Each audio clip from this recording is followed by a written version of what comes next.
আসসালামু আলাইকুম সবাইকে। আজকে আমরা আনঅ্যাপ্রুভড ডিবেঞ্চার সম্পর্কে।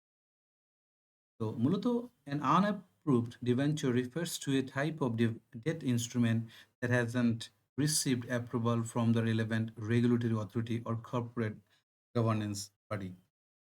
আনঅ্যাপ্রুভড আনঅ্যাপ্রুভড ডিবেঞ্চার বলতে আমরা সেই ধরনের ডেট ইন্সট্রুমেন্টকে বুঝি যেগুলো প্রেক্ষাপটে মূলত আমরা কোনো রেগুলেটরি অথরিটি অথবা কর্পোরেট গভর্নেন্স বডির কাছ থেকে কোনো অনুমোদন নেওয়া হয়। এই ডিবেঞ্চারগুলোকে বলা হয় আনঅ্যাপ্রুভড debenture. Debentures as long-term securities issued by a company to borrow money with the promise to repay the principal along with interest at a future date. Debentures মূলত একটা লং টার্ম সিকিউরিটিস। এটা ইস্যু করে একটা company.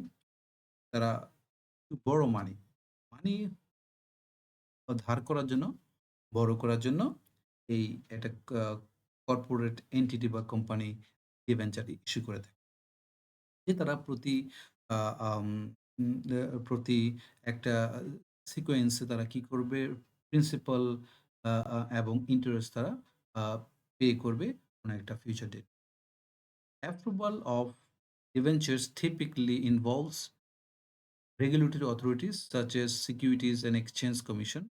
এই এই যে ডিবেঞ্চারের ক্ষেত্রে যে অ্যাপ্রুভালটা এটা মূলত আমরা আ বাংলাদেশের প্রেক্ষাপটে আমরা সিকিউরিটিজ অ্যান্ড এক্সচেঞ্জ কমিশন থেকে নিয়ে থাকি। In the United states or equivalent bodies in the country and mite also require approval from the companies board of directors.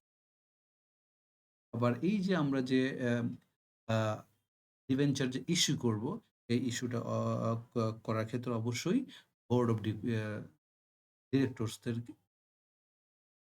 Here are key paints regarding points. Here are key points regarding unapproved debenture. এখানে কয়েকটা point আমরা যদি উল্লেখ করি।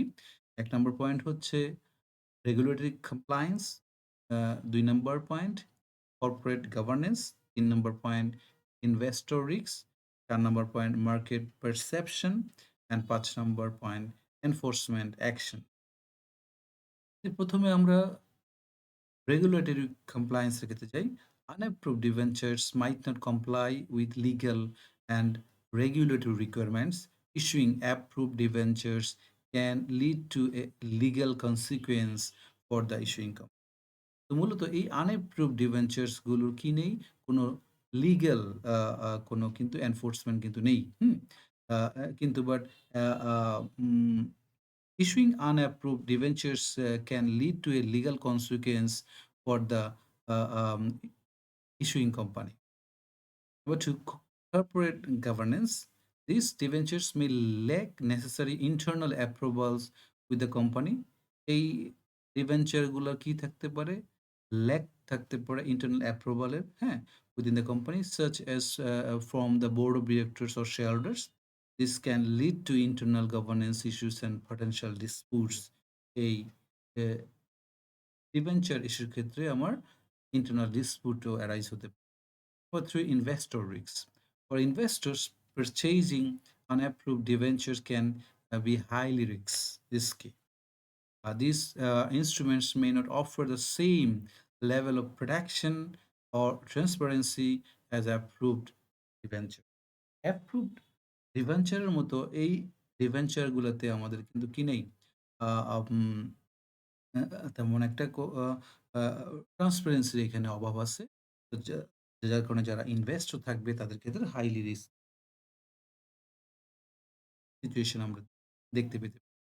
For market perception, the issuance of unapproved debenture can negatively affect the company's reputation in the financial market, potentially leading to a loss of investors' confidence. যদি কোনো company আনঅ্যাপ্রুভড debenture issue করে থাকে, তো সেই ক্ষেত্রে অনেক সময় কি হয়? ফাইন্যান্সিয়াল মার্কেটে ওই কোম্পানির রেপুটেশনটা রিডিউস হতে পারে। Number 5, and enforcement actions. Regulatory authorities may take enforcement actions against companies issuing unapproved debentures, which can include fines, penalties or legal measures. That means হচ্ছে যে আমরা যদি unapproved ইস্যুর ক্ষেত্রে বেশ কিছু আইনগত বাধাও থাকতে পারে। তো ধন্যবাদ আজকের মতো। আল্লাহ হাফেজ।